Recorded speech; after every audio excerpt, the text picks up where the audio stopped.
হাদির কথা ভুলে গেছেন আপনারা? 22 দিন হয়ে গেল আজকে তার মৃত্যু। আজ পর্যন্ত আমাদের প্রশাসন ঠিক করে বলতে পারলো না যে ঘটনাটা কি। এমন অথর্ব এক প্রশাসন নিয়ে আমরা এই দেশে এখন অবস্থান করতে কেন দাবি করতে হবে প্রত্যেকদিন যে তার বিচার করতে হবে? আমার জিজ্ঞাসা, রাষ্ট্রপ্রধান যে প্রোগ্রামে আসে, রাষ্ট্র যেটাকে অন করে, রাষ্ট্র যেহেতু এটাকে আমলে নিছে, তাহলে প্রত্যেক দিন নির্ধারিত একটা সময় দেয় যে বিকাল 3টা, সন্ধ্যা 7টা, সকাল 11টায় রাষ্ট্রের পক্ষ থেকে প্রত্যেক দিনের আপডেট দিয়ে একটা ব্রিফিং হবে। তাহলেই তো জনগণ বুঝতে পারে যে আলহামদুলিল্লাহ বিচার হচ্ছে। আপনারা মনে করতেছেন আবার লোকজন, বেকুব লোকজন মিশামিশি নিজেকে জায়গায় রাখার জন্য এরা বোধহয় বিচারের দাবি করতেছে। আপনারা যা ভাবতেছেন তা নয়। আপনার কাছে যে বলতে পারে না, কিন্তু মানুষের দিলের কথা শুনলে বুঝতেন প্রত্যেকটা মানুষ আপনাদের সকল কাজ নিয়ে ছি করে, না জানায়, বলতে পারে না, ঠিক না?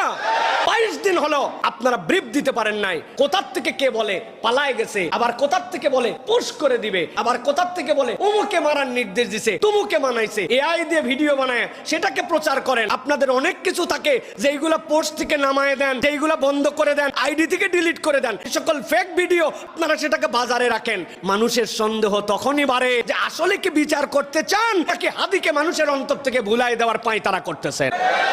আমরাও বলে দিতে চাই, আপনি আপনার কৌশলে ভুলাতে পারেন, বিচার নাও হতে পারে, আল্লাহ তো বিচার করবেনই। তবে এটা জেনে রাখবেন, এই হাদিকে আল্লাহ কবুল করেছেন। আগামী 100 বছর এই প্রজন্ম হাদির কথা মনে রাখবে ইনশাআল্লাহ। ইনশাআল্লাহ। এত সহজ না এটা ভুলাই দেওয়া।